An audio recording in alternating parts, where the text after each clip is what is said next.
अच्छा चलो कोई बात नहीं, अच्छे से एंजॉय करना और पिक्चर्स भी भेजना। Bye, take care. मेरे सभी फ्रेंड्स अपने हस्बैंड के साथ घूमने के लिए गई हैं और एक हम हैं जो कहीं नहीं गए। अच्छा तो ये बात है, बताओ कहाँ घूमना है? आउट ऑफ इंडिया चलें?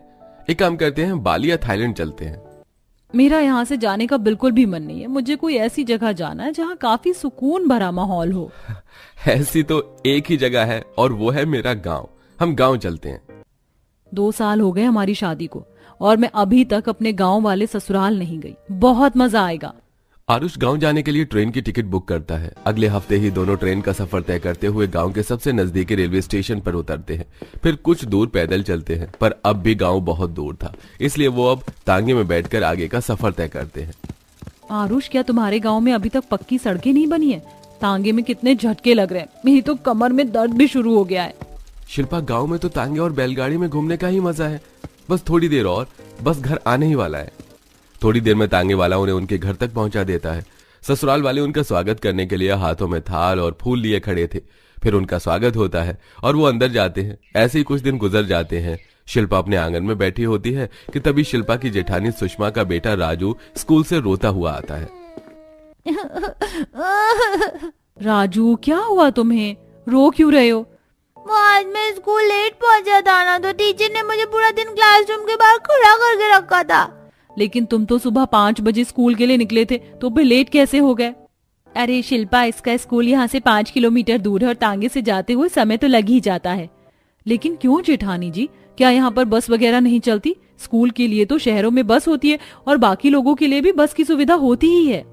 लेकिन हमारा गांव पिछड़ा हुआ है। यहाँ के लोग आना जाना तांगे और बैलगाड़ी से ही करते। तुमने यहाँ की सड़कें नहीं देखी, कितनी कच्ची हैं। शाम होते ही लालटेन लेकर निकलना पड़ता है घरों से बाहर। शिल्पा जब भी अपनी जेठानी या नंद के साथ कहीं बाहर जाती है तो वो भी तांगे में ही बैठकर जाती है। हफ्ता गुजर जाता है। शिल्पा अपनी जेठानी के साथ सब्जियां काट रही थी कि तभी शिल्पा के ससुर और पति कीचड़ में सने हुए घर में आते हैं। हे भगवान, पिताजी, आरुष, ये आपके कपड़ों पर इतना सारा कीचड़ क्यों लगा हुआ है? मैं और पिताजी बैलगाड़ी से खेत पर जा रहे थे। अचानक बैलगाड़ी का पहिया निकल गया और हम लोग सीधा कीचड़ में गिर गए। इसके बाद पति और ससुर खुद को साफ करते हैं। ऐसे ही एक रात, आधी रात का समय था। शिल्पा के ससुराल के बगल वाले घर में 9 महीने की गर्भवती मोहिनी को लेबर पेन शुरू हो जाता है। मोहिनी की सास कलावती लोगों को घर में इकट्ठा कर लेती है। हमें जल्दी से मोहिनी को अस्पताल लेकर जाना होगा। तांगे में अस्पताल जाने में कम से कम 2 घंटे का समय लग जाएगा और ये दाई माँ भी ना जाने कहाँ रह गई हैं, अभी तक आई नहीं है। माँ जी, बहुत दर्द हो रहा है। बहुत दर्द हो रहा है। थोड़ी देर में दाई माँ आती है और मोहिनी की डिलीवरी कर देती है। ये सब देख शिल्पा अपने ससुराल वालों को अपने घर में इकट्ठा करती है। देखा नहीं कितनी बड़ी मुसीबत आ पड़ी थी। अगर दाई माँ नहीं आती तो मोहिनी और उसके बच्चे की जान को खतरा भी हो सकता था। अब तो हमें गांव में बस लानी ही होगी। लेकिन बहू लाएंगे कैसे? कौन डालेगा अर्जी जाकर? और बस आ भी गई, गांव में तो चलाएगा कौन? गांव में कोई भी इतना पढ़ा लिखा नहीं है और मैं भी तो शहर में नौकरी करता हूँ। सबसे बड़ी परेशानी है गांव में बस लाने की। एक बार जैसे तैसे गांव में बस आ जाए तो कोई ना कोई तो ड्राइवर मिल ही जाएगा। शिल्पा काफी ज्यादा पढ़ी लिखी और समझदार लड़की थी, इसलिए वो तांगे में कई किलोमीटर का रास्ता तय कर सरकारी दफ्तर जाकर अपने गांव की समस्या रख वहां पर बस लाने की अर्जी डालती है। वहीं शहर से पढ़ाई कर शिल्पा का देवर सूरज भी अब गांव आ जाता है।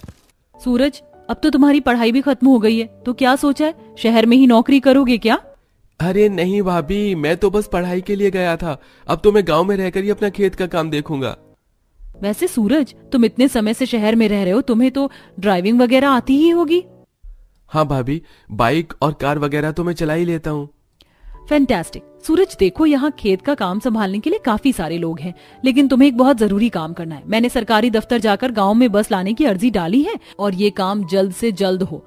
इसके लिए मैंने अपने पापा को अपने कॉन्टैक्ट्स इस्तेमाल करने को बोला है, तो ये काम जल्दी ही होगा। तो हमें बस चलाने के लिए ड्राइवर की जरूरत है और तुम्हें तो ड्राइविंग आती है, पर तुम्हें बस चलाने के बारे में थोड़ा बहुत जानना होगा। एक बार गांव में बस चली तो यहाँ के लोगों को काफी सहायता होगी। शिल्पा, कह तो तुम बिल्कुल ठीक रही हो, पर मुझे कल से ही जॉब पर जाना है। शिल्पा, बाकी का काम तुम देख लेना, मुझे यकीन है कि तुम कर लोगी। आप जाओ, मैं सब संभाल लूंगी। हाँ ठीक है, मैं भी भाभी का साथ दूंगा। और बस चलाने का काम कर लूंगा। मुझे कोई दिक्कत नहीं है। वैसे सच कहूं तो खेती करने में तो मेरा कोई इंटरेस्ट था भी नहीं। अपने देवर की बात सुन शिल्पा काफी खुश होती है। आरुष शहर चला जाता है। वहीं शिल्पा अपने पिता के कॉन्टेक्ट्स के जरिए गांव में बस लाने की अर्जी को भी मंजूर करवा लेती है। सूरज भी कुछ दिनों तक शहर में बस चलाने की ट्रेनिंग लेता है और लाइसेंस भी हासिल कर लेता है। और अब सूरज पहली बार गांव में बस चलाता हुआ आता है। अपने गांव में बस को आता देख जहां काफी लोग हैरान थे तो काफी लोग बस को देखकर ही डर गए थे, क्योंकि उन्होंने बस देखी ही नहीं थी।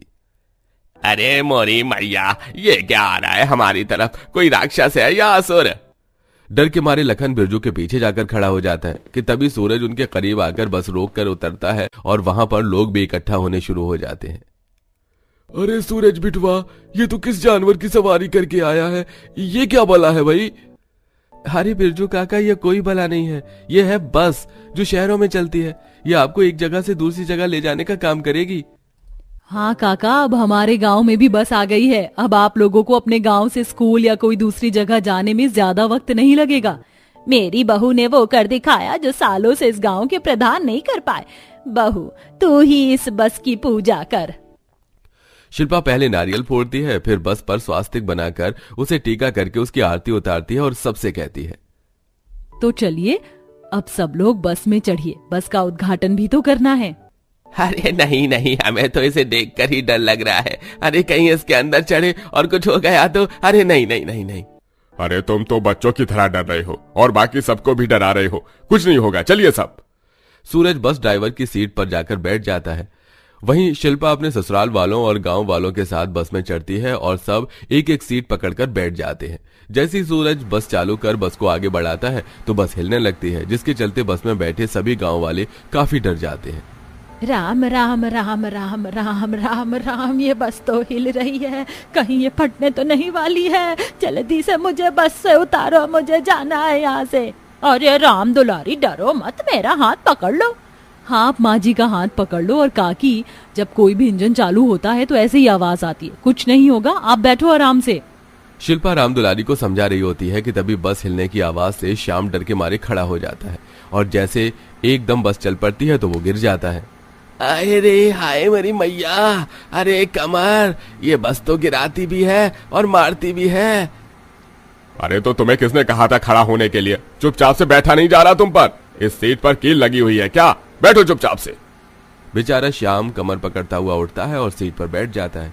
सभी गांव वालों का ये बस में पहला सफर था। कोई इस सफर का भरपूर आनंद ले रहा था तो किसी को बस में बैठने से चक्कर उल्टियां आ रही थी। मुझे तो बहुत घबराहट हो रही है, ये बस कब रुकेगी? बस रुकने ही वाली है, थोड़ी देर इंतजार कर लो। थोड़ी देर में सूरज उन सभी गांव वालों को एक जगह से दूसरी जगह सिर्फ 10 मिनट में ले जाता है। सभी लोग बस रुकते ही उतरते हैं। अरे अरे, हम इतनी जल्दी पहुंच भी गए। बैलगाड़ी में तो यहाँ तक आने में 1 घंटा लग जाता है। यही तो कमाल है बस का। अब आप सब लोग अपनी अपनी मंजिल तक आराम से और जल्द पहुंच सकेंगे। गांव में बस आने के बाद अब सभी लोग काफी ज्यादा खुश थे। सभी बस में सफर करते थे और अब सरकार ने भी उस गांव में 4 नई बसें और भेज दी थी। साथ ही बस स्टैंड भी बनवा दिए थे। लेकिन वहीं जो लोग बैलगाड़ी और तांगा चलाकर 2 पैसे कमाते थे, उनका काम मंदा होने लगता है। अरे ये बस लाकर तो आपने हमारी रोजी रोटी पर लात मार दी है। अब क्या खिलाएंगे हम अपने परिवार को? अरे अगर ये बस इस गांव में चलनी बंद नहीं हुई तो एक एक करके हम सब लोग अपनी जान दे देंगे। आप लोग ऐसा क्यों कह रहे हैं? बैलगाड़ी और तांगा चला कर भी आप कितना कमा लेते थे। इससे अच्छा आप अपना कोई नया रोजगार शुरू कर सकते हैं। अगर ये नया रोजगार शुरू करने के लिए पैसे होते तो क्या हम यहाँ पर आकर लड़ते? जरूरी नहीं रोजगार के लिए हमेशा पैसे ही हों। मौसम बदल रहा है, अब उसके हिसाब से भी अपना रोजगार चला सकते हैं। कुल्फी बनाकर भी बेच सकते हैं, खाने पीने के लिए चीजें बना के बेच सकते हैं, गुड़िया, खेल खिलौने, यहाँ तक कि इस बस पर बैठकर शहर जाकर मजदूरी का काम भी कर सकते हैं, जहाँ आपको काफी अच्छी तनख्वाह मिलेगी। एक बार आप मेरी बात मानकर तो देखिए। शिल्पा के कहने पर वो सभी गांव के तांगे वाले ऐसे ही छोटे मोटे रोजगार शुरू कर देते हैं। वहीं कुछ बस की मदद से शहर जाकर काम करते हैं, जिससे अब उनकी पहले से भी अच्छी कमाई होती है। और वहीं अब शिल्पा का भी शहर जाने का वक्त आ जाता है। शिल्पा बहू, तुम्हारे तो गांव में आते ही हम सब गांव वालों की किस्मत ही बदल गई। बस ले आई और तो और यहाँ के लोगों को नए रोजगार के बारे में भी सिखाया। हमें तुम पर बहुत गर्व है बहू। पढ़ने लिखने के बावजूद अगर मैं किसी के काम ना आ सकी तो ऐसी पढ़ाई का क्या ही फायदा। धीरे धीरे हमारा गांव भी सबके साथ आगे बढ़ेगा। शिल्पा अब आरुष के साथ शहर चली जाती है। वहीं समय बीतने के साथ साथ अब आरुष का गांव भी समय के साथ आगे बढ़ता है। जिस गांव में एक बस भी नहीं थी, वहीं अब उनके गांव में सुविधाएं बढ़ती जा रही थी। क्या बात है शोभा जी, आज तो आपने कितनी बढ़िया बढ़िया सब्जियां बनाई है। खुशबू भी बहुत बढ़िया आ रही है। अब जल्दी से रोटी भी ले आइए, बहुत जोरों की भूख लगी है। आज का खाना मैंने नहीं, आपकी लाडली बिटिया ने बनाया है। सुबह से किचन में लगी हुई है। कल्पना बेटा रोटी ले आओ। ये लीजिए, गर्मा गर्म रोटी खाकर बताइए कैसी बनी है आज की सब्जी। कल्पना, ये रोटियां इतनी मोटी मोटी क्यों हैं? हमारे घर में तो इतनी मोटी रोटियां नहीं बनती। क्योंकि हमारे घर की बनी हुई नहीं है, मैंने बाहर होटल से रोटी मंगवाई है। बाहर से रोटी क्यों मंगवाई है? घर में आटा खत्म हो गया था क्या? अरे माँ, आटा तो कनस्तर भर के रखा हुआ है। आप तो जानती हो कि मुझे रोटी बनाने में कितना आलस आता है, इसलिए मैंने बाहर से रोटियां मंगवा ली। कल्पना, ये तेरा मायका है, कल को जब ससुराल जाएगी वहां पर तो तुझे घर में ही रोटियां बनाकर खिलानी पड़ेंगी ना, अपने ससुराल वालों को, या उन्हें भी बाहर होटल से मंगवा कर खिलाएगी। अरे माँ, परेशान क्यों होती हो? मैं दहेज में रोटी मेकर लेकर जाऊंगी और फिर आराम से रोटी बनाऊंगी। अरे शोभा जी, क्यों बहस करती हो आप? जानती हो ना कि हम अपनी बेटी से कभी बहस में जीत नहीं सकते। चलो अब जल्दी से सब खाना खाओ, मुझे तो बहुत बहुत जोरों की भूख लगी है। हंसी मजाक करते हुए पूरा परिवार साथ बैठकर खाना खाता है। कल्पना को खाना बनाने का बचपन से ही काफी शौक था, लेकिन हमेशा से कल्पना को रोटी बनाने में बड़ा आलस आता था। अपने मायके में भी कल्पना बहुत मुश्किल से ही रोटी बनाती थी और अक्सर बाहर से ही रोटी मंगवा लिया करती थी। समय गुजरता है और अब कल्पना की एक अच्छे परिवार में शादी हो जाती है और आज कल्पना की उसके ससुराल में पहली रसोई की रस्म होती है। भाभी, ये है हमारा किचन। इस शेल्फ में सारे मसाले, तेल और इधर राशन के डब्बे रखे हैं और फ्रिज में सारी सब्जियां। अगर किसी भी चीज की जरूरत हो तो हमें आवाज दे देना, हम बाहर ही बैठे हैं। अरे नहीं अलीशा, तुमने मुझे सब कुछ बता दिया, इतना काफी है। अब मैं जल्दी से खाने की तैयारी करती हूँ। वैसे खाने में बनाना क्या है? भाभी, शादी में इतना हैवी खाना खाया है कि अब आप कुछ लाइट ही बनाना। एक काम करिए, आप रोटी और सब्जी बना लीजिए, सबका पेट भी भर जाएगा और खाने में भी हल्का रहेगा। इतना कहकर अलीशा बाहर चली जाती है। वहीं कल्पना अब सबसे पहले सब्जी की तैयारी करती है और अपने ससुराल के सदस्यों के हिसाब से आटा गूंथ लेती है। सब मिलाकर 7-8 लोग हैं घर में। अगर 2-2 रोटियां भी खाएंगे तो 16 रोटियां बनानी पड़ेंगी। एक काम करती हूँ, 20 रोटी बना देती हूँ। अलीशा अपने दहेज में लाई हुई रोटी मेकर से जल्दी जल्दी छोटी छोटी रोटियां बनाने लगती है। तभी अलीशा की सास लता रसोई में आती है और अपनी बहू को इस तरह रोटियां बनाते देख, अरे कल्पना बहू, ये तो क्या कर रही है? इस तरह से रोटी बना रही है? वो मुझे रोटी बनाने की आदत नहीं है ना, इसलिए मैं रोटी मेकर का इस्तेमाल कर रही थी। लेकिन आप फिक्र मत करिए, मैं जल्द ही चकले बेलन पर भी रोटियां बनाना सीख लूंगी। मैं रोटी मेकर को लेकर नहीं कह रही हूँ, तो इतनी छोटी छोटी रोटियां बना रही है इसलिए कह रही हूँ। हमारे घर में इस तरह की रोटी नहीं खाई जाती है। लगता है अलीशा ने तुझे ठीक से बताया नहीं। तू चल मेरे साथ। लता कल्पना को घर के पीछे बने आंगन में ले जाती है, जहां एक बहुत बड़ा मिट्टी का चूल्हा बना था, जिस पर कम से कम 100 किलो का तवा रखा हुआ था। माँ जी, इतना बड़ा चूल्हा? इतना बड़ा चूल्हा तो ढाबों पर भी नहीं होता है। हमारे आंगन में इतना बड़ा तवा क्या कर रहा है? इसी तवे पर हमारे लिए रोटियां बनती हैं। पहले तो घर के काम वाली रोटी बनाती थी, लेकिन तेरे आने से कुछ दिन पहले ही वो काम छोड़कर चली गई। तब से लेकर हम बाहर से ही रोटियां मंगवा कर खा रहे थे, लेकिन अब तू आ गई है तो इसलिए अब हम पहले की तरह रोटियां खा सकते हैं। हमारे घर में तीनों वक्त रोटियां ही बनती हैं और सिर्फ एक रोटी। क्या कहा आपने? आप सब लोगों के लिए सिर्फ एक रोटी बनती है? लेकिन एक रोटी में आप सब लोगों का पेट कैसे भरता होगा? क्योंकि वो एक रोटी पूरे 100 किलो की होती है। पीछे आंगन में ही हमने अलग से आटे के लिए गोदाम बना दिया है। आटा गूंथने के लिए बर्तन और पानी वगैरह है। तो आराम से 100 किलो आटा गूंथ कर उससे 100 किलो की एक मोटी रोटी बना दे। हम तब तक खाने का इंतजार कर रहे हैं। इतना कहकर लता वहां से चली जाती है। अपनी सास की बात को सुनकर कल्पना के तो होश ही उड़ जाते हैं। जिस कल्पना ने अपनी जिंदगी में कभी 4-5 से ज्यादा रोटियां नहीं बनाई थी, वो अब वहीं कल्पना अलग अलग बर्तन में ढेर सारा आटा गूंथकर 100 किलो की रोटी बनाने की तैयारी कर रही थी। ये सब सच है या मैं कोई बुरा सपना देख रही हूँ? मेरे ससुराल वाले सच में एक वक्त में 100 किलो की रोटी खाते हैं? तभी तो मैं सोचूं कि सब इतने हट्टे कट्टे क्यों हैं। आटा तक मैं गूंथ लूंगी, लेकिन 100 किलो की रोटी बेलूंगी कैसे? गोदाम में एक बड़ा सा चकला और बेलन रखा हुआ था, जिस पर बेचारी कल्पना छोटे छोटे आटे की लोई बनाकर रखकर उन्हें आपस में जोड़कर बेलने लगती है। 1 घंटे की मेहनत के बाद आखिरकार कल्पना एक मोटी सी रोटी बेल कर उसे 100 किलो के तवे पर रखने लगती है, जिसे देख आस पड़ोस की कुछ औरतें, और देखो सुषमा बहन, अभी तो बहू के हाथ की मेहंदी भी नहीं उतरी और इन्होंने इससे भी 100 किलो की रोटी बनवाना शुरू कर दिया। बेचारी, बहुत दुख हो रहा है इस बेचारी की ऐसी हालत देखकर। ना जाने किन खबीसों के घर में ब्याह कर आ गई है बेचारी लड़की। उन पड़ोसन की बात सुनते ही कल्पना को काफी दुख होता है। कुछ देर में कल्पना उस रोटी के चाकू से टुकड़े कर ले जाकर ससुराल वालों को दे देती है। इसी तरह कल्पना को दिन में 3 बार अपने ससुराल वालों के लिए 100-100 किलो की रोटी बनानी पड़ती है।